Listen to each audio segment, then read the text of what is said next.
নমস্কার, আমি প্রণব সরকার, এডিটর। আমার সাথে আছে দিল্লি থেকে এই দেশের বিশিষ্ট সাংবাদিক এবং ইন্ডিয়া টুডের associate editor, political editor Jayanta Ghoshal, যিনি দীর্ঘদিন ধরে সাংবাদিকতা করেছেন এবং বহু প্রধানমন্ত্রী দেখেছেন, রাজনীতির উত্থান পতন দেখেছেন, বহু রাজনীতির ইতিহাসের সাক্ষী জয়ন্ত ঘোষাল।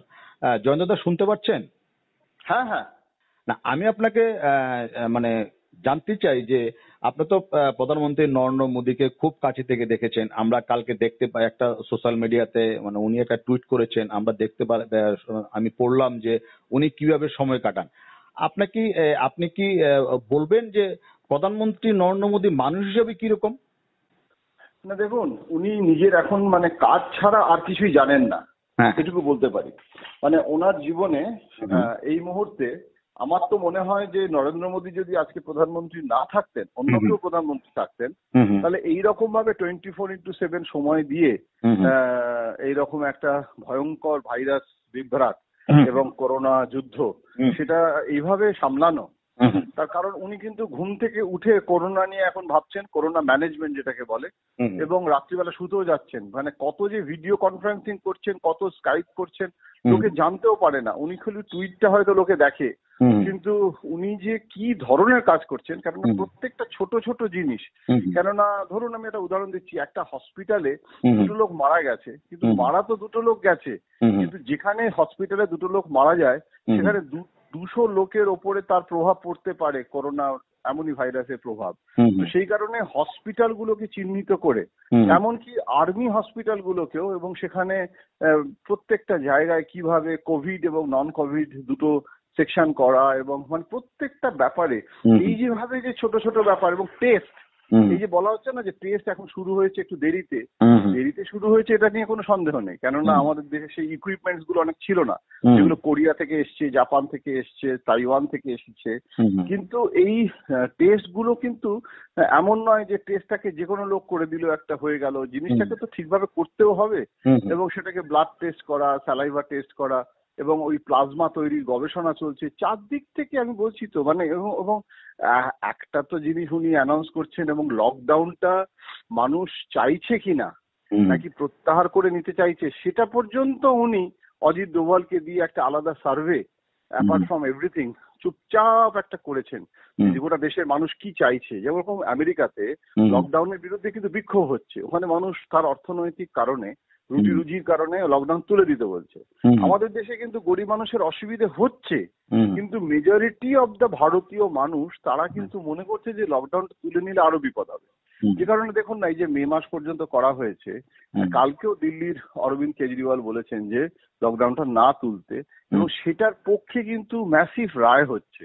সুতরাং নরেন্দ্র মোদী কিন্তু, এমনকি অযোধ্যার রাম মন্দিরের যে নির্মাণের যে কর্মসূচি ছিল 30 তারিখে বোধহয়, সেটা পর্যন্ত নরেন্দ্র মোদী বলেছে যোগী আদিত্যনাথকে যে এখন করো না, এবং সেটা পিছিয়ে দাও।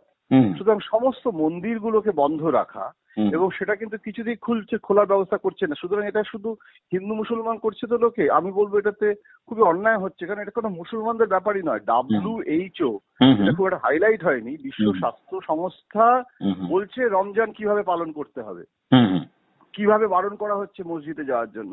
তো এটা তো মসজিদে দলবদ্ধভাবে না যাওয়াটার মধ্যে কোনো ধর্ম বা মুসলমানদের ব্যাপার নেই। এবং আমি খুব অবাক হয়ে যাচ্ছি, ইন্দোরে এরকম প্রচার হয়েছে যে একটা হসপিটালে যে মুসলমানদেরকে ভাইরাস ঢুকিয়ে দেওয়া হচ্ছে যাতে মুসলমানরা এটাতে আক্রান্ত হয়, এবং সেই ভয় একজন মুসলমান হসপিটাল থেকে পালাচ্ছে। এখন এগুলোর বিরুদ্ধে তো জনমত, আমাদেরও দায়িত্ব একটা আছে যে এটার বিরুদ্ধে বলা, যে এখানে কোনো হিন্দু মুসলমান ব্যাপার নেই। তো সেই জন্য আমি বলছি, নরেন্দ্র মোদী যে কত দিক সামলাচ্ছেন, কিভাবে সামলাচ্ছেন, মানে ভাবাই যায় না। এবং সেখানে এখন বিমান চলাচল না শুরু করা, ট্রেন চলাচল না করা, এত চাপ আছে তা সত্ত্বেও, আবার আনঅর্গানাইজ সেক্টরটাতে যাতে মার না খায়, চাকরি বাকরি যাতে বন্ধ না হয়ে যায়, বারবার অনুরোধ করছেন সমস্ত এমপ্লয়ারদের কাছে যাতে আর কি কোনো রকম ভাবে রিট্রেঞ্চমেন্ট না হয়। এবং সব থেকে যেটা বড় কথা হচ্ছে যে এই যে মাইগ্রেশনের প্রবলেমটা না, এটা যে কি হবে কেউ জানে না। মানে গোটা পৃথিবী জুড়েই হচ্ছে, আমাদের দেশেও কত বিহারি, কত বাঙালি, কত সব দেশেরই রাজ্যেরই নাগরিক অন্যান্য কোথাও গিয়ে চাকরি করে। সেভাবে দেখতে গেলে আমি তো দিল্লিতে এত বছর ধরে আছি, আমিও তো একটা ইমিগ্রেন্ট, তো আমিও পরিযায়ী পাখি। এখন এই যে আমরা যে বাইরে কাজ করতে যাই, এটা শুধু বাংলাদেশি নয়, ভারতের বহু মানুষ বহু জায়গায় রয়েছে। এখন জয়শঙ্করকে প্রধানমন্ত্রী বলেছে যে তুমি দেখো যাতে আর কি প্রত্যেকটা হাই কমিশন এবং এম্বাসি তারা ওখানে যারা আছে না, সিঙ্গাপুরে যেরকম ঘেটো করে থাকে, একটা ফ্ল্যাটে হয়তো 10 জন 12 জন করে থাকে, বাঙ্কের মতো বানিয়ে থাকে, খুব অস্বাস্থ্যকর পরিবেশে থাকে, তারা না আসছে, ফিরে আসতে পারছে, অথচ ওখানে থাকতে হচ্ছে। তো তাদের জন্য কিভাবে ভারত সরকার কি ব্যবস্থা নিতে পারে না পারে তাদেরকে, তো ওদেরকে, এবং একটা সাইকোলজিক্যাল ব্যাপার আছে যাতে আসতে পারছে না। এখন যদি ইন্টারস্টেট বাস চালু করে দেওয়া হয়, সেটা তো করছে না, সেটা তো এবারেও করা হচ্ছে না। যার কারণটা রাজ্যের ভেতরে বাস পরিবহন আজকে ডিসিশন হতে পারে যে রাজ্যের মধ্যে একটা জেলা থেকে একটা জেলায়, একটা রাজ্য থেকে আরেকটা রাজ্য এক্ষুনি খুলে দিলে তার যে বিপদটা আছে সেটা মানুষকে একটু বোঝাতে হবে, কারণ মনস্তাত্ত্বিক ব্যাপার আছে। মানুষ যদি তার টাকা পয়সা না থাকে, সে তখন ভাবছে গ্রামে চলে যাই, গ্রামে চলে গেলেই একটা আমার অন্তত খাওয়া পড়ার ব্যবস্থা হবে। এখন এই যে মাইগ্রেশনের যে প্রবলেমটা, যেটা উল্টো এখন হচ্ছে, উল্টো মাইগ্রেশন, মানে আগে গ্রাম থেকে শহর হতো, এখন শহর থেকে গ্রামে হচ্ছে, তো সেটাকেও নরেন্দ্র মোদী ভাবছেন যে আগামী দিনে এর মানে ইকোনমিক কনসিকুয়েন্স কি হবে, ব্যবসা বাণিজ্য সর্বক্ষেত্রে তার কি প্রভাব পড়বে, দেশের প্রধানমন্ত্রী হিসেবে তিনি সেগুলো কিভাবে সামলাবেন। সুতরাং আমার যেটা মনে হচ্ছে যে ব্যক্তিগত জীবন বলতে নরেন্দ্র মোদীর আর এই মুহূর্তে কিছুই নেই। একটা মানে আমার তো মনে হয় না যে এখন একটা বই পড়ারও ওনার সময় আছে, এখন পুরো যুদ্ধকালীন একটা তৎপরতায় কাজ করছে। হ্যাঁ, এটাই বলছিলাম, আপনি একটা ওয়ার রুম একটা অ্যানালাইসিস আপনি করেছেন, সেটা আমরা আজকে দেখাবো। কিন্তু জয়ন্তদা, একটা জিনিস মানে জানতে চাই যে আপনি প্রধানমন্ত্রী নরেন্দ্র মোদীকে খুব কাছে থেকে দেখেছেন, আপনি বিভিন্নভাবে বিভিন্ন মিডিয়াতে আপনি ওনার কাজকর্ম নিয়ে পর্যালোচনা করেছেন। উনি মানুষ হিসেবে কি শক্ত মনের মানুষ না নরম মনের মানুষ? না, উনি প্রচন্ড শক্ত মনের মানুষ। আচ্ছা, মানে নরম এবং শক্ত, মানে উনি, অনেকে জানে না যে উনি কিন্তু একজন মানে কবিও। বাজপেয়ীকে আমরা জানি উনি কবিতা লিখেছেন, কিন্তু গুজরাটি ভাষায় ওনার অনেক কবিতা উনি একটা সময় লিখেছেন, এবং সেই কবিতার বই একটা বেরিয়েওছে। হ্যাঁ, এবং সেগুলোর মানে ওনার বইটার নাম হচ্ছে জার্নি বলে, সফর বলে, এবং সেই বইটা একজন ট্রান্সলেট করেছেন মানে গুজরাটি থেকে, রবি মান্থা বলে, এবং সেটা রূপা পাবলিকেশন ওরা ছেপেছে বইটা। তো একটা কবি মন আছে এবং সেই দৃষ্টিভঙ্গি আছে, এবং অনেক ছোট ছোট জিনিস মনে রাখেন। মানে এইটা উনি আমাকে একবার বলেছিলেন, নরেন্দ্র মোদী নিজেই বলেছিলেন যে তখন ট্রেনে করে যাতায়াত করতাম, প্রচারক ছিলাম, তো কেরালায় আমি একটা পরিবারের সঙ্গে গেছিলাম, তো কেরালায় যেতে 2 দিন লাগে ট্রেনে। সেই পরিবারটাকে ওনার এখনো মনে আছে। আচ্ছা, এবং সেই পরিবারটাকে প্রধানমন্ত্রী হওয়ার পর ওই যে কেরালায় গেছিল এবং একসঙ্গে খাওয়া দাওয়া, ওদের ছেলে মেয়েরা ছিল, সবাইকে ডেকে পাঠিয়েছিল। এবং ওনার যে অ্যাপয়েন্টমেন্ট দেন যিনি আর কি, সঞ্জয় ভাবসার বলে যে লোকটি আছেন, তাকে আমি বলছিলাম তো এটা কিভাবে হলো, কি করে মনে পড়লো এবং কি করে প্রধানমন্ত্রী ডেকে পাঠালেন। তো যে কথায় কথায় একদিন কোন কেরালার কোনো ডেলিগেশন এসেছিল, তো তার সেই সময় ওই পালঘাটের কথা হচ্ছিল, এবং তখন ওনার হঠাৎ মনে পড়ে যায় ওই সময় তিনি পালঘাটে গেছিলেন, এবং কেরালার ওই ট্রেনে যারা এসেছিল তাদের ওই নামটা মনে পড়ে যায়। তারপরে তো অ্যাড্রেসও জানেন না, কিছু জানেন না, সেটা সমস্ত দায়িত্ব নিয়ে সঞ্জয় ভাবসার বার করে এবং তাকে ডেকে পাঠানো হয়।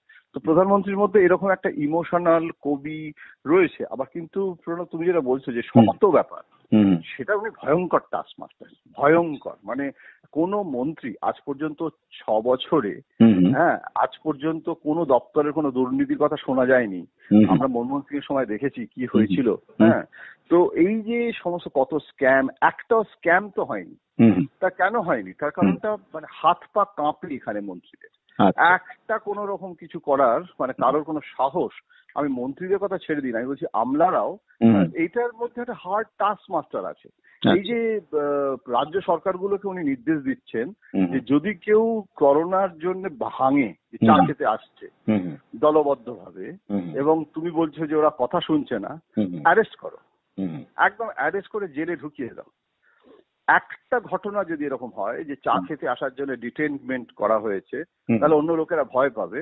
তখন প্রশ্ন উঠেছে, কিছু রাজ্য সরকার বলছে যে আমরা এটা করবো কি করে, এটা গণতন্ত্রের ব্যাপার, law and order state subject, সেখানে আমরা যদি করি এখন, তখন বলছে না না গণতন্ত্র। কিন্তু এখানে করোনা জিনিসটার যে মারাত্মক ভয়াবহতা, সেটাও যদি কেউ মানুষ বুঝতে না পারে, এবং তার জন্য মানে এটা ভার্চুয়ালি একটা কারফিউ জারি করা হয়েছে, সেখানে তা সত্ত্বেও সেইখানে সিল করা জায়গায় যদি কেউ এসে গল্প করে এবং গ্লাভস না পরে এবং মাস্ক না পরে, তাকে অ্যারেস্ট করার অধিকার কিন্তু অ্যাডমিনিস্ট্রেশনের আছে। অ্যাডমিনিস্ট্রেশন যদি সেই সাহস না দেখায় তাহলে কিন্তু করোনাকে করা যাবে না। তো এই যে কঠোর মনোভাবটা রাজ্য সরকারকে উনি যেটা বলছেন বা নিজে যেটা করতে চাইছেন, এটাও আবার ওনার সাথে একটা কঠোর প্রশাসকেরও কিন্তু একটা দৃষ্টান্ত আমি এটা দেখাতে পারি, বলতে পারি। জয়ন্তদা, একটা ব্যাপার, আমরা যখন মানে সাংবাদিকতা করি তখন আপনার লেখা পড়ে আমার মানে আমি রেগুলার প্রতিদিন আপনার লেখা আনন্দবাজার পত্রিকাতে পড়তাম। আপনি ইন্দিরা গান্ধী থেকে শুরু করে বহু প্রধানমন্ত্রীর ব্যক্তি জীবন বিশ্লেষণ করেছেন, তার খাদ্যাভ্যাস কি ওটা পর্যন্ত আপনি বিশ্লেষণ করেছেন, কি ওনারা প্রতিনিয়ত চর্চা করেন, কি করেন, কিভাবে সরকার চালান, আপনি পুঙ্খানুপুঙ্খ বিশ্লেষণ করেছেন। তো আমি যদি আপনাকে আজকে যদি আপনি আপনার দীর্ঘ এই সাংবাদিকতার জীবনে যদি আমি আপনাকে জানতে চাই যে কার সাথে ওনাকে তুলনা করবেন, ভারতবর্ষের যারা অতীতে প্রধানমন্ত্রী ছিলেন কার সাথে ওনার তুলনা করা যায়? মানে খাওয়া দাওয়ার ব্যাপারে না, সব ব্যাপারে। হ্যাঁ, যেটা হয়েছে যে যেরকম আমি একটা কথা বলবো যে যেরকম বাজপেয়ী প্রচন্ড খেতে ভালোবাসতেন কিন্তু খুব অসংযমী ছিলেন সেদিক থেকে। কেননা ওনার ক্যাবিনেট মিটিং এ ওনার কাজু বাদাম এবং মিষ্টি দেওয়া হতো, লাড্ডু বা গোলাপ জামুন, উনি সেগুলো খেতে শুরু করতেন। তো ওনার মেয়ে নমিতা সিকিউরিটি লোকেদেরকে বলে দিয়েছিল যে একবার তো মমতাও একবার ক্যাবিনেট মিটিং এ বাজপেয়ীকে বলে উঠেছিল যে আপনি এত কাজু বাদাম খাবেন না।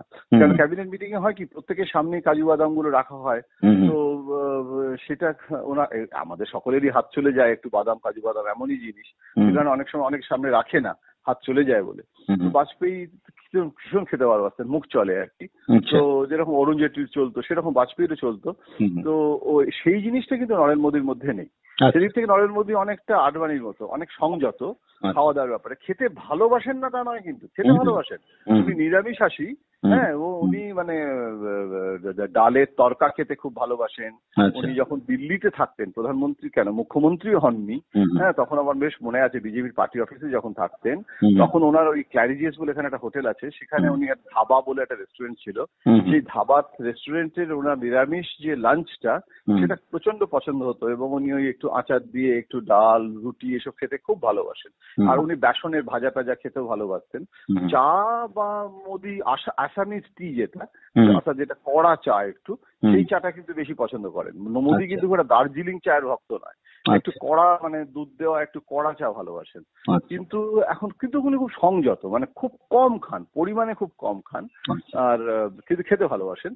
আর জামা কাপড়ের ব্যাপারেও কিন্তু উনি খুব মানে খুব সচেতন।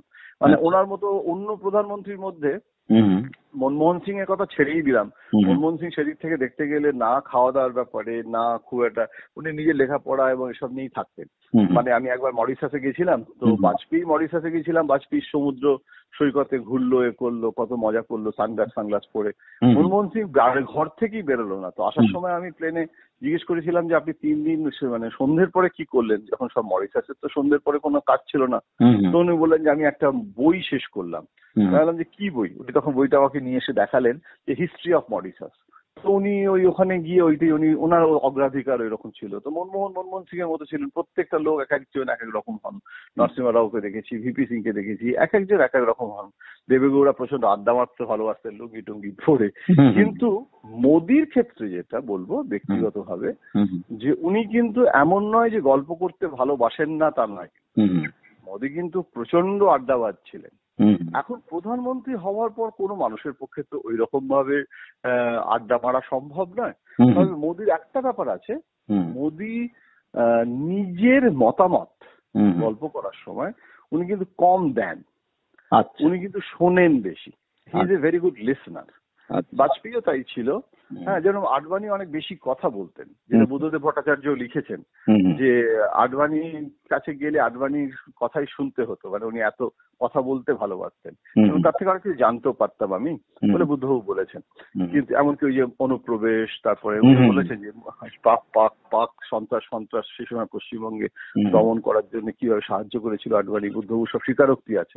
কিন্তু বাজপেয়ীও কম কথা বলতো, কিন্তু নরেন্দ্র মোদী শোনেন, খুব মনোযোগ দিয়ে শোনেন। এই যে সব এমপিরা দেখা করতে যায়, হ্যাঁ, ইভেন ত্রিপুরার একজন সাংসদকে তো উনি বলেইছিলেন যে কিভাবে এমপি হলেন, তার কোন পরিবার থেকে এসেছেন, তারপরে আপনি কিভাবে, মানে সেই ব্যাকগ্রাউন্ড কি, খুব মানে ওনার প্রত্যেকটা এমএলএ, এমপি, এমনকি যারা পঞ্চায়েতের প্রতিনিধি এলো সব জিজ্ঞাসা করেন, জানতে চান।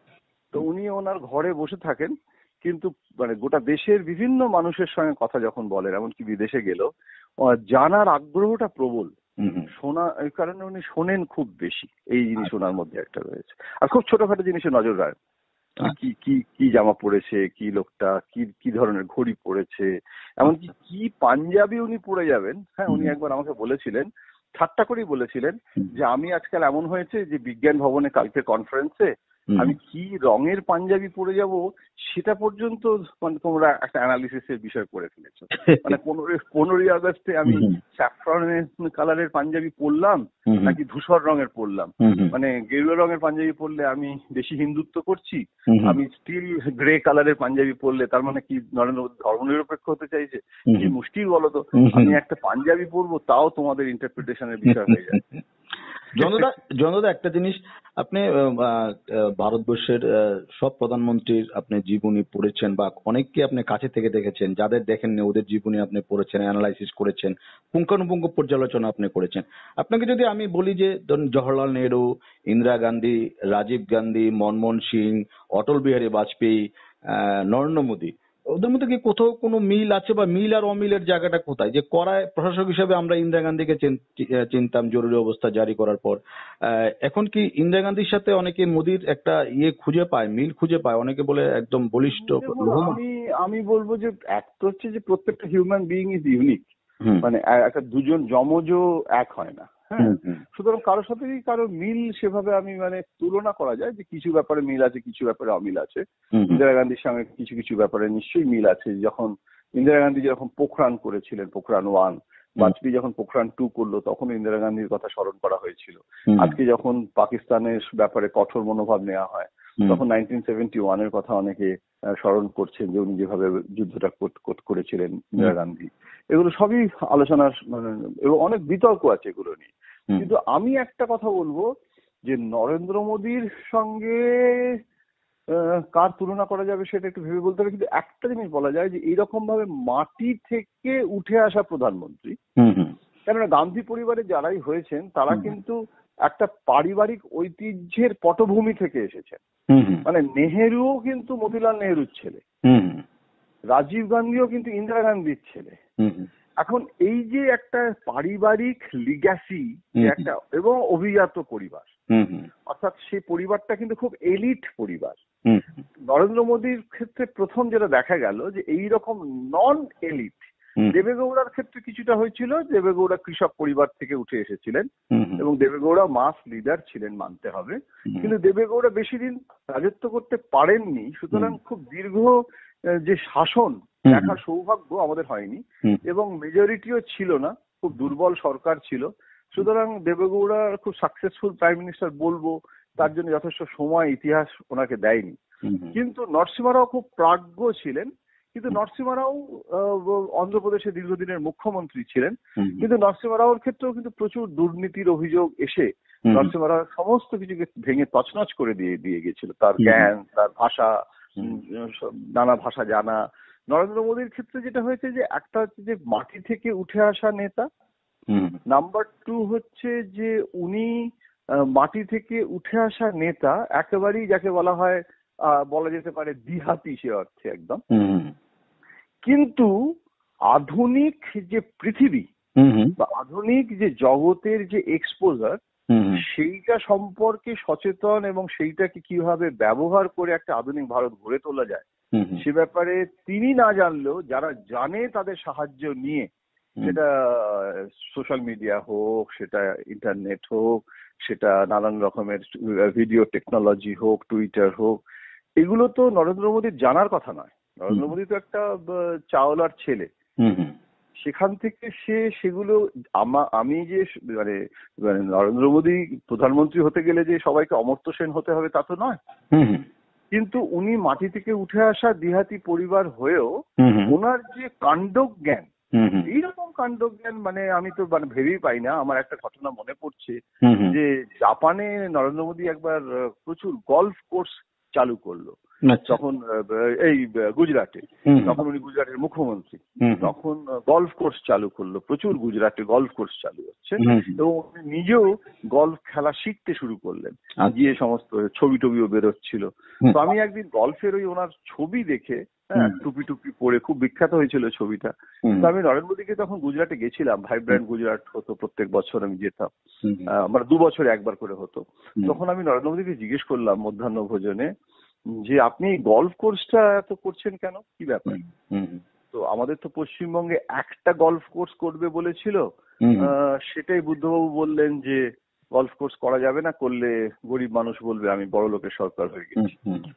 তো নরেন্দ্র মোদী বললেন যে দেখুন, জাপান গুজরাটে সব থেকে বেশি বিনিয়োগ করে এখনো, আজকে ওই 2020 সালেও জাপানের সব থেকে বিদেশি লগ্নি কিন্তু গুজরাটে। তো তার ফলে প্রচুর জাপানিজ আসে এবং তারা এই লগ্নির জন্য কথা বলতে আসে। এবং আপনি জানেন না, আমিও জানতাম না, জাপানিদের একটা প্রচন্ড নেশা হচ্ছে ঘুম থেকে উঠেই সবাই গলফ খেলে, বিশেষ করে কর্পোরেট সেক্টরের সমস্ত লোকেরা। তো যদি গলফ কোর্স শহরে না থাকে, সেই শহরে তারা যেতেই চায় না, মানে একটা সাইকোলজিক্যাল ব্লক হয়ে যায়। সুতরাং এটা একটা ট্যুরিজমের পয়েন্ট অফ ভিউ থেকে শুধু নয়, ব্যবসার পয়েন্ট অফ ভিউ থেকে আমার এখানে গলফ কোর্স করাটা দরকার জাপানিদের জন্য।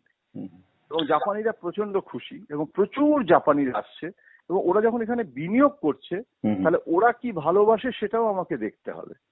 এবং আমার এখানে অত মানে উষর জমি আছে, গলফ কোর্স করার মতো জমি আছে, সুতরাং ধারাধার গলফ কোর্স উনি করেছিলেন। তা আপনি বলুন, এই যে ঘটনাটা আমি বললাম, এটা থেকে কি একটা প্রচন্ড কাণ্ডজ্ঞান সম্পন্ন একটা মানুষ হলে তবেই তো এটা ভাবা যায় না এইরকম ভাবে।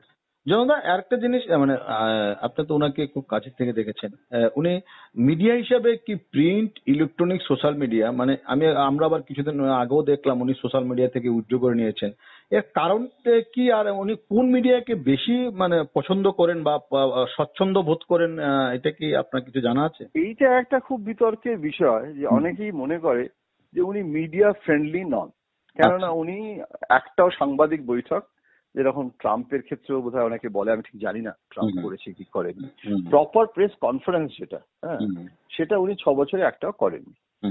এখন এইটা ওনার মিডিয়া নিয়ে ওনার একটা ইনহিবিশন যে আছে, এটা আমি জানি, মানে ওনার অনেক অভিমান। এটা অ্যাকচুয়ালি না এই গোদ্রার সময় থেকে হয়েছে গুজরাটে, যে উনি মনে করেন যে মিডিয়াকে খুব বেশি, যেরকম বিদেশ সফরে আগে সাংবাদিকরা আমরা যেতাম প্রধানমন্ত্রীর সঙ্গে, উনি প্রথম প্রধানমন্ত্রী আমাদের বিদেশে ওনাকে সফরসঙ্গী করে দিয়ে যাওয়াটা উনি বন্ধ করে দিলেন। ইনফ্যাক্ট মানে আমার নিজেরও খুব তাতে দুঃখ হয়েছিল যে একটা প্রধানমন্ত্রী যিনি 47 সালের পরে জন্মেছেন, আমাদের প্রায় কন্টেম্পোরারি না হলেও অনেক কাছাকাছি বয়স, সুতরাং আমরা সেই সুযোগটা হারালাম যে তাদের সাথে ইন্টারঅ্যাক্ট করা, প্লেনে একটা যাওয়া অভিজ্ঞতা। কিন্তু ওনার যেটা মনে হয়েছে যে মিডিয়ার কাজ করুক, আমি আমার কাজ করি, এবং মিডিয়া আমি নিজে থেকে কোনো সাংবাদিককে মানে করব না, কেননা মানে, এবং আমি যেটা করব সেটা করব, এটা ওনার একটা খুব স্ট্রং ওপিনিয়ন। এবং মিডিয়ার যে রোলটা আগে যেরকম মানে পলিটিশিয়ানকে ধরে একটা সাংবাদিকতা, উনি মনে করেন যে আমি আমার কাজ করে যাব, তুমি তোমার কাজ করো, তোমার যদি মনে হয় তুমি কভার করো, নাহলে কভার করো না। এইটা নিয়ে একটা বিতর্ক আছে, এটা উচিত কি উচিত নয়, কিন্তু উনি এটা মনে করেন। এখন ওনার যে মনে করা, সেটাকেও আমি অমর্যাদা দিতে চাই না, কারণ ওনার মনে হয় যে ওই একটা গল্প একবার বলেছিলেন যে ওই একটা পোপ গেছে লন্ডনে, গিয়ে পোপ জিজ্ঞেস করেছে সাংবাদিকদের যে, তখন বলছে আপনার এখানে কি প্রোগ্রাম, বলে আমি 2 দিন থাকবো। তখন বলেছে যে আচ্ছা, আপনার 2 দিনের এই সফরে কি নাইট ক্লাবও আছে, যেখানে আপনি কি নাইট ক্লাবও দেখবেন লন্ডনের? তখন পোপ জিজ্ঞেস করেছে আচ্ছা, লন্ডনে নাইট ক্লাব আছে কোথায়? তখন পরের দিন নাকি হেডিং হয়েছিল, পোপ হিথ্রো বিমানবন্দরে নেমেই জানতে চাইলেন যে লন্ডনে নাইট ক্লাব কোথায় আছে। সেই নিয়ে পোপের ভয়ঙ্কর একটা প্রতিক্রিয়া এরকমের। তো একটা পারসেপশন আছে যে মিডিয়া যত কম হ্যান্ডেল করা যায়, যদি পোপ জবাবটা না দিত এবং পোপ যদি কোনো কথা না বলে চলে যেত, তাহলে এত বিড়ম্বনা পোপকে লন্ডনে হয়তো সহ্য করতে হতো না। এটা একটা গল্প, এটা হয়তো সত্য ঘটনা নয়, কিন্তু এই গল্পটা এই জন্য বললাম যে নরেন্দ্র মোদীর ক্ষেত্রে নরেন্দ্র মোদীরও মনে হয় যে মিডিয়া শাখের করা আমার দরকার কিছু নেই, সাংবাদিক বৈঠক করলেই সেটার ইন্টারপ্রিটেশন হবে, তার ব্যাখ্যা হবে। আমার যা বলার, আমি এটা একমুখী প্রক্রিয়া, আমি টুইটারে এবং আমি সোশ্যাল মিডিয়ায় বলে দেবো, এবং সেইটা থেকে প্রিন্ট এবং ইলেকট্রনিক মিডিয়া তারা করুক। আর যাদের সমালোচনা করার তারা সমালোচনা করবে, তাদেরকে উনি ওই যে খান মার্কেট গ্যাং বলেন। তো এইটা একটা বিতর্কের বিষয়, মানে এটা আমিও কিন্তু এটা পক্ষে বিপক্ষে আমি বলছি না, কারণ আমারও মাঝে মাঝে মনে হয় যে হয়তো একটু ইন্টারঅ্যাক্টিভ উনি হতে পারতেন, উনি সেটা হতে চান না। উনি ইন্ডিভিজুয়ালি কথা বলেন, উনি অনেক সাংবাদিকের সঙ্গে, ও এমন নয় যে উনি কথা বলেন না, দেখা হলেও অনেককে পিঠ চাপড়ে কথা বলেন, অনেক ছোট ছোট সাংবাদিকদেরও উনি নামে চেনেন, দেখা হলে রাষ্ট্রপতি ভবনে বা কোনো অনুষ্ঠানে, অনেক ইলেকট্রনিক চ্যানেলের ক্যামেরাম্যানকে পর্যন্ত উনি চেনেন। সুতরাং এমন নয় যে তাদের সাথে উনি কথা বলেন না। কিন্তু ওই যে প্রেস কনফারেন্স করা, এই যে মিডিয়া হেডদের নিয়ে উনি করোনা নিয়ে ভিডিও কনফারেন্সিং করলেন, এই ধরনের সম্মেলন ঠিক আছে, কিন্তু আগে যে একটা কালচার ছিল না, যে আমরা যে গপ্প করতাম দলবদ্ধভাবে, ইন্ডিভিজুয়ালি কেউ যদি দেখা করতে চায় দেখা করতে পারে অনেক সময় এখনো, যাকে ওনার পছন্দ হবে, কিন্তু এই যে দলবদ্ধভাবে যে প্রেস কনফারেন্স করা যে কালচারটা, সেটা উনি সম্পূর্ণ বন্ধ করে দিয়েছেন। জনদা, আরেকটা বিষয় যে বিশ্ব একটা বিশাল একটা সন্ধিক্ষণে দাঁড়িয়ে, আপনি দেখেছেন যে দ্বিতীয় বিশ্বযুদ্ধ থেকেও একটা ভয়াবহ পরিস্থিতি দেখা গেছে। ট্রাম্প যেখানে ব্যর্থ হয়েছে, ইতালি যেখানে ব্যর্থ হয়েছে, বিশ্বের চীন এখানে বিতর্কিত হয়ে উঠেছে, সেখানে কি আপনার মনে হচ্ছে না যে একটা বিশ্ব নেতার, যেখানে ভারত সব দেশে ওষুধ পাঠাচ্ছে, ভারত স্টেজ 3টা অনেকটা সামলে নিতে পেরেছে, বিশ্ব নেতৃত্বের একটা ভালো জায়গাতে নরেন্দ্র মোদী এবার চলে যাচ্ছে, এরকম কিছু মনে হচ্ছে আপনার কাছে? নিশ্চয়ই, 100 বার। মানে শুধু ট্রাম্প নয়, গোটা পৃথিবীর সমস্ত রাষ্ট্রই প্রায় ভারতের ভূয়সী প্রশংসা করেছে এই করোনা মোকাবিলায়। এবং যদি তুলনামূলক পরিসংখ্যান আলোচনা করা যায়, তাহলে কিন্তু দেখা যাবে যে ভারতের পরিস্থিতি আমেরিকা বা ইটালি বা অন্যান্য দেশের তুলনায় অনেক ভালো। এমনকি আর্থিক সমীক্ষা রিপোর্টও যেটা এসেছে, খুবই ভালো নয়, সকলেরই অবস্থা খারাপ, ভারতের অবস্থাও খারাপ, কিন্তু অন্তত ভারত মাইনাসে চলে যায়নি। তাদের গ্রোথটা এখনো মানে যেরকম ভাবে ইটালির একদম জিরোর নিচে চলে গেছে, মাইনাসে চলে গেছে, সেটা ভারতের হয়নি। তো এখন এই পরিস্থিতিতে ঘুরে দাঁড়ানো বা উঠে দাঁড়ানোর একটা সম্ভাবনা তো আছেই। এবং চায়না সম্পর্কে গোটা বিশ্বেই একটা সন্দেহ, যেটা আমাদের এই দুদিন আগেও আমাদের একটা এফডিআই এর ডিসিশনও নেওয়া হয়েছে, যে আমরা ওই চায়নাকে তাদের যে এফডিআই, তাদের যে বিনিয়োগ, এবার সেই বিনিয়োগের ব্যাপারে নিরাপত্তার প্রশ্নে আমাদের অনেক আমরা কঠোর মনোভাব নেব। তো এটা এই করোনার পর চায়না সম্পর্কে গোটা বিশ্বের একটা মনোভাব একটু নেতিবাচক হয়ে গেছে। এবং যেভাবে তারা এই করোনার জন্য দোষারোপ করছে, আমেরিকা শুধু নয়, জাপান বলেছে যে সমস্ত চায়না থেকে তাদের যে ব্যবসা, সেই ব্যবসা প্রত্যাহার করে নেবে, শুধু বলেছে তাই নয়, বলেছে যে যেসব বেসরকারি ব্যবসায়ী আছে তারা চায়না থেকে যদি ব্যবসাটা প্রত্যাহার করে নেন, তার জন্য যে লোকসান, সেই লোকসানটা জাপান সরকার বহন করবে, এটা আনুষ্ঠানিকভাবে জাপান সরকার বলছে।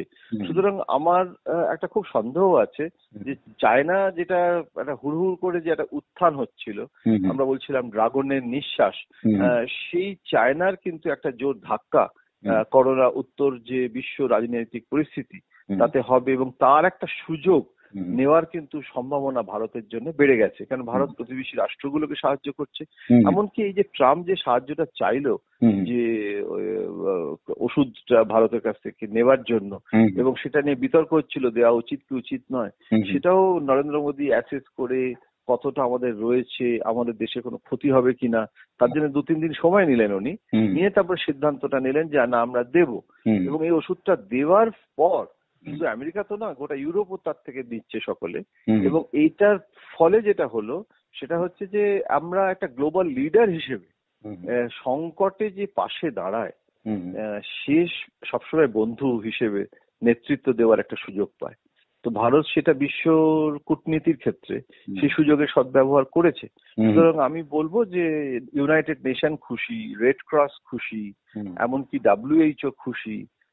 বরং WHO যেভাবে সমালোচনা ট্রাম্প করছেন, তার থেকে তো একটা জিনিস বোঝা যাচ্ছে যে এই সব কিছুর পর এখন আলোচনায় বসবে বিশ্ব নেতারা, সেখানে নরেন্দ্র মোদী একটা বিশিষ্ট ব্যক্তিত্ব হিসেবে সেই ক্লাবের একজন সদস্য হিসেবে তিনি ইমার্জ করবেন, এই ব্যাপারে কোনো সন্দেহ নেই আমার। অনেক অনেক ধন্যবাদ। আপনি ব্যক্তি নরেন্দ্র মোদী কিরকম মানুষ, কিরকম ওনার জীবনযাত্রা বিস্তারিত পর্যালোচনা করেছেন, বর্তমান সর্বশেষ পরিস্থিতি কি এটাও পর্যালোচনা করেছেন, ওয়ার রুম পর্যালোচনা করেছেন। আমরা আজকে ওয়ার রুম পর্যালোচনাও আমরা দেখাবো। অনেক অনেক ধন্যবাদ হেডলাইন্স ত্রিপুরার সাথে থাকার জন্য। অনেক অনেক ধন্যবাদ জয়ন্তদা। আপনারাও খুব ভালো করছেন। আপনাদের চ্যানেলের আমি শুভেচ্ছা এবং শুভকামনা জানাচ্ছি, ত্রিপুরাবাসীকে অভিনন্দন জানাচ্ছি আপনাদের মাধ্যমে। ধন্যবাদ। অনেক অনেক ভালো থাকবেন।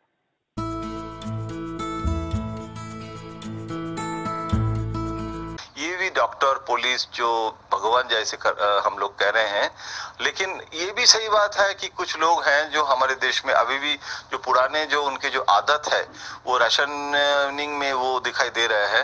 तो जैसे यूपी में हुआ है, जैसे बहुत सारे स्टेट में ये हो रहा है, बिहार में हुआ है, पश्चिम बंगाल में हुआ है। और पश्चिम बंगाल में तो पश्चिम बंगाल के गवर्नर खुद स्टेट गवर्नमेंट के खिलाफ शिकायत भी किए हैं कि राशन सिस्टम में ये हो रहा है। और अभी चीफ मिनिस्टर कल एक्शन लिए हैं और उसमें राशन सिस्टम में करप्शन दूर करने के लिए बंदोबस्त किया जा रहे हैं। तो डिफरेंट स्टेट में ये राशनिंग जो है, ये चावल दाल ये जो डिस्ट्रीब्यूशन, इसमें थोड़ा समस्या दिखाई दे रहा है, जिसको प्राइम मिनिस्टर चिंतित है और एक्शन चाहते हैं। कि ओपीडी के जो सर्जरी मंडे से शुरू होगा। देखिए हॉस्पिटल में ओपीडी में सर्जरी शुरू हो रहा बहुत जरूरी है, क्योंकि अभी तो एक डेंटिस्ट भी सर्जरी नहीं कर रहे हैं। ये कोविड के कारण सब कुछ बंद पड़ा हुआ है। ये उचित नहीं है, क्योंकि हमारे देश में बाकी कोई डिजीज नहीं हो रहा है, ऐसे तो नहीं है। लेकिन समस्या है कि एक तरफ आप ओपीडी का सर्जरी शुरू कर रहे हैं, दूसरी तरफ टेस्ट भी जो है वो इतना दिन जो नहीं हुआ है, जो डिले हुआ है, अभी फुल फ्लेजेड आज से टेस्टिंग शुरू हो गया है। इक्विपमेंट सब कुछ आ गए हैं, और जो इक्विपमेंट्स हैं वो साउथ कोरिया से, जापान से, जर्मनी से, हांगकांग से ये सब इक्विपमेंट्स आया है। लेकिन सफिशिएंट इक्विपमेंट्स अभी है, लेकिन ये टेस्टिंग भी होगा और दूसरी तरफ ओपीडी का सर्जरी और नॉर्मलाइजेशन ऑफ द हॉस्पिटल की एक्टिविटीज, ये भी प्राइम मिनिस्टर का एक प्रायोरिटी है कि आप लॉकडाउन को रखना भी है, सोशल आइसोलेशन को रखना भी है, लेकिन ओपीडी सर्जरी चालू भी करना है। देखिए ये बहुत बड़ी बात है। अगर आप नहीं चालू करते, सोशल आइसोलेशन और एकदम सील करके रखते, तो लॉकडाउन बहुत आसान होता था इसको इसको कॉम्बैट करना कोविड को। लेकिन लॉकडाउन थोड़ा रिलैक्सेशन देना, और एसेंशियल इश्यूज में आप जैसे ओपीडी टेस्टिंग शुरू कर रहे हैं तो पेशेंट आएगा, और हॉस्पिटल बहुत खतरनाक जगह है, तो इसमें सोशल आइसोलेशन रख के कैसे ये काम किया जाए और उसमें जागरूकता कैसे हो, और इसके लिए क्या क्या कैंपेन करना चाहिए। और it is not only government machinery, इसमें एनजीओ को भी आपको इन्वॉल्व करना पड़ेगा। इवन आरएसएस के भी बहुत सोशल ऑर्गेनाइजेशन है जो अभी इस समय हर स्टेट में बहुत एक्टिव है। तो अभी आम जनता को भी इसमें कैंपेन करना है थ्रू इंफॉर्मेशन मिनिस्ट्री कि मंडे से आपको क्या क्या करना है, do's and don'ts. Social isolation रखना है, लेकिन आपको partially withdrawal of the lockdown भी हो रहा है। तो ये भी बहुत कठिन एक चैलेंज प्राइम मिनिस्टर के प्रायोरिटी में है।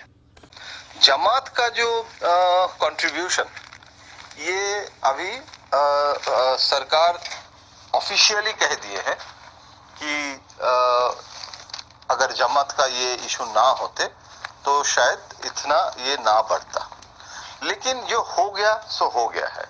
उसके बाद अभी इसको और ना बढ़े, इसके लिए सरकार जितने जमात का ऑर्गेनाइजेशन है उसके ऊपर national security agency NSA Ajit Doval के नेतृत्व पे वो कड़ी नजर रखा गया है।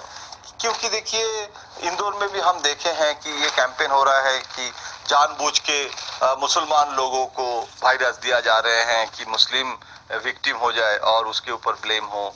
तो ये जो सब इल कैंपेन, गलत कैंपेन, इसके खिलाफ भी काउंटर कैंपेन करना जरूरी है।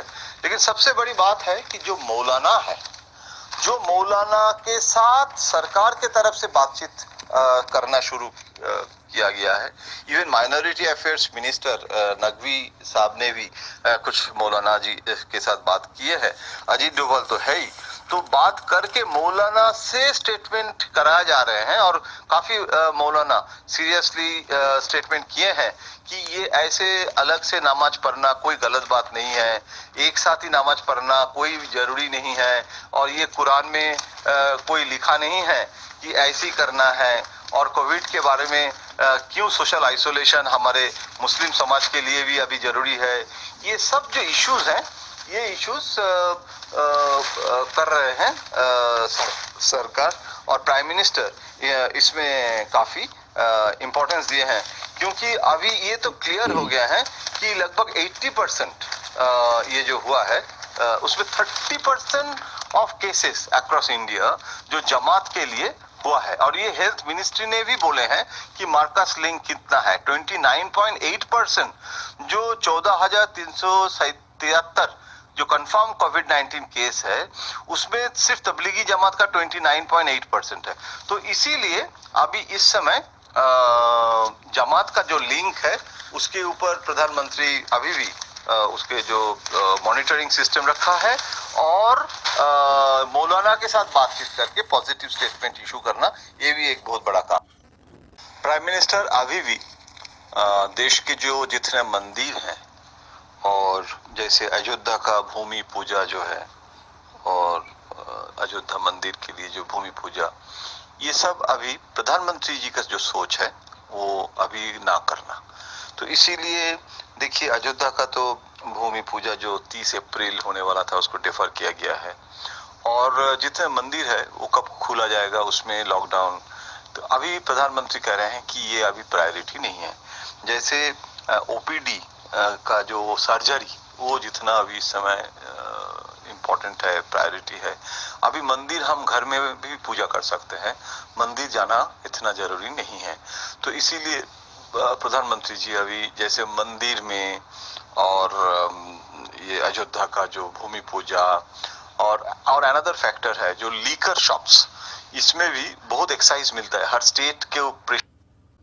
देखिए प्रधानमंत्री जी और एक इशू में प्रायोरिटी दे रहे हैं कि हम लोग जो मास्क पहन रहे हैं, जो हाथ में ग्लव्स यूज कर रहे हैं, और हॉस्पिटल में जैसे इंजेक्शंस और बहुत सारे इश्यूज ये कोविड के ट्रीटमेंट के लिए लगता है, जो बेसिकली वेस्ट होता है तो हम लोग फेंक देते हैं और वो कूड़ादानी में हम लोग फेंकते हैं और हमारे कूड़े वाले आते हैं ले जाते हैं। घर में भी ऐसे ही होता है, हॉस्पिटल में भी एक जगह वेस्ट जो होता है। तो ये जो बायोमेडिकल वेस्ट है ये जो वायरस के साथ जो लड़ाई है, इस लड़ाई में ये बहुत इंपॉर्टेंट है, क्योंकि मेडिकल वेस्ट ट्रीटमेंट फैसिलिटी जिसको कहते हैं, ये बहुत एक की फैक्टर है जो कोरोना के साथ लड़ने के लिए। तो कोरोना के साथ लड़ने के लिए प्रधानमंत्री जी ने अभी जो लास्ट मीटिंग हुआ है हेल्थ मिनिस्ट्री में, उसमें WHO को जो पूनम सिंह जो कंट्री हेड है, पूनम सिंह का भी एक सुझाव है कि इसको क्या होता है बेसिकली ये एक जगह ये गार्बेज जो है, ये गार्बेज अर्बन प्लानिंग के साथ जुड़ा हुआ इशू है, जिसको हॉस्पिटल से ले जाके हम लोग एक वेस्ट लैंड में फेंक देते हैं। लेकिन कभी कभी ऐसे होता है कि जहां फेंकते हैं उसके आसपास में स्लम एरिया होता है। हो सकता है कि कुछ मुस्लिम घेटोज हैं, रोहिंग्याज रहते हैं, ऐसे बहुत सारे जगह है जहां ये वेस्ट जो उसके साथ साथ वो स्लम एरिया और वो कुछ गरीब आदमी भी रहते हैं, जिनके जैसे देखिए ये जो social isolation is a very easy for the rich people, जो बड़े मकान में रहते हैं, बहुत सारे उनके कमरे हैं और वो सोशल आइसोलेशन में रहते हैं। लेकिन जो स्लम है एरिया में जो लाइवलीहुड है, तो एक साथ 50 लोग रहते हैं जिसके लाइफस्टाइल डिफरेंट है, उसमें सोशल आइसोलेशन इंप्लीमेंट करना देश के प्रधानमंत्री जी के लिए और बहुत बड़ा कठिन चैलेंज हो जाता है। तो इसीलिए ये जो बायोमेडिकल वेस्ट है, इसके ऊपर ध्यान देना आज के दिन में बहुत जरूरी है। और इसमें रिपोर्ट भी है, मतलब हेल्थ मिनिस्ट्री का रिपोर्ट भी है, जिस रिपोर्ट के आधार पर अभी काम चल रहा है, क्योंकि इसमें एक हाउस पैनल, पार्लियामेंट्री पैनल है, जो पैनल का रिपोर्ट है कि इसको कैसे इसको किया जाए। कि ये पुराना रिपोर्ट है, बहुत दिन से ये इशू चल रहा था, जब कोविड नहीं हुआ था तब से, लेकिन अभी ये और रेलिवेंट हो गया, तो इसको अपडेट करके इसको इम्प्लीमेंट किया जा रहा है। अनदर पॉइंट MSME मतलब जो माइक्रो स्मॉल मीडियम एंटरप्राइज जो है, मतलब जो छोटा उद्योग है, छोटा छोटा, तो उसमें प्रधानमंत्री ध्यान दे रहे हैं। एक तो है उसके जो इनकम टैक्स का जो इशू है, उसमें रिफंड जो है, उसमें रिलीफ, ये बहुत बड़ी बात है, क्योंकि ये जो एमएसएमई हमारे पूरी इकोनॉमी के अभी स्केलेटन है, और इसमें अगर लॉकडाउन के कारण पे कट, ले ऑफ, ये सब ना हो जाए, प्राइम मिनिस्टर ने खुद रिक्वेस्ट किए हैं, तो इसके कारण अभी एमएसएमई में income tax refund worth 5,204 crore release किया गया है। सीबीडीटी जो है, central board of direct taxes, जो 10 दिन में 8.2 लाख स्मॉल बिजनेस जिसको ये हेल्प किया जा रहे हैं। तो ये एक एफर्ट है, इसको आगे और बढ़ा रहे हैं प्रधानमंत्री, और इसके बारे में भी फाइनेंस मिनिस्ट्री के साथ मीटिंग चल रहा है कि कैसे एमएसएमई सेक्टर को किसी तरह से, मतलब ये कोविड के कारण वो कोई उसका नुकसान ना हो, और वो मतलब वो जिंदा रहे, वो सरवाइव करे हमारे देश के इकोनॉमी में।